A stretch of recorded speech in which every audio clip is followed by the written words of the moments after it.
വിജയേട്ടാ,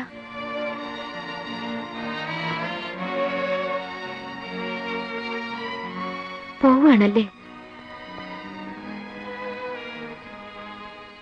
പോയാൽ ഇനി മടങ്ങി വരില്ലെന്ന് എനിക്കറിയാം. വന്നാലും തമ്മിൽ കാണാൻ കഴിഞ്ഞില്ലെങ്കിലോ?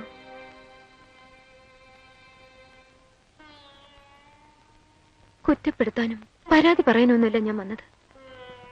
അറിഞ്ഞോ അറിയാതെയോ എന്തെങ്കിലും തെറ്റ് വന്നു പോയിട്ടുണ്ടെങ്കിൽ എന്നോട് ക്ഷമിക്കണം. ചന്ദ്രേട്ടൻ അതും എനിക്ക് വേണ്ടി ക്ഷമിക്കണം. ശ്യാമേ, വേണ്ട, ഒന്നും പറയണ്ട. അതുകൂടെ സഹിക്കാനുള്ള ശക്തി എനിക്കില്ല. ശ്യാമേ നിൽക്കൂ. എന്നോട് എന്തിന് ഇത്ര ക്രൂരത കാണിക്കുന്ന വിഷയട്ടാ? ഞാൻ എന്ത് തെറ്റാണ് ചെയ്തത്? ഞാൻ വെറും ഒരു ഫ്രണ്ട് ആണല്ലേ? എന്തിനിങ്ങനെ സ്വന്തം മനസാക്ഷി വഞ്ചിക്കുന്നു? ശരിയാ, നിന്നോട് അടുക്കാൻ തുടങ്ങിയത് മുതൽ, നീ ആരാണെന്നറിഞ്ഞത് മുതൽ ഞാൻ എന്റെ മനസാക്ഷി വഞ്ചിക്കുകയായിരുന്നു. നിന്നെ അകറ്റി നിർത്താൻ പലപ്പോഴും ഞാൻ ശ്രമിച്ചു. പക്ഷെ എനിക്കതിന് കഴിഞ്ഞില്ല.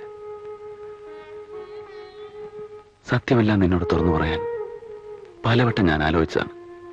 ധൈര്യം വന്നില്ല. ഞാനൊരു സ്വാർത്ഥനായിരുന്നു. A selfish bastard.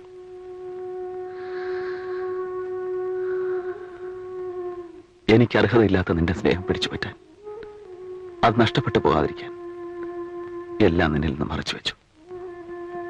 എനിക്കറിയാം, എനിക്കിനി ഒരു ജീവിതമില്ല. ഈ ലോകത്തിന്റെ ഏത് കോണിൽ പോയി വിളിച്ചാലും നിന്റെ ഓർമ്മകൾ എന്നെ പിന്തുടരും. എനിക്ക് നിന്നെ മറക്കാൻ കഴിയില്ല ശ്യാമേ. ഞാൻ അത്രമാത്രം നിന്നെ ഇഷ്ടപ്പെട്ടു.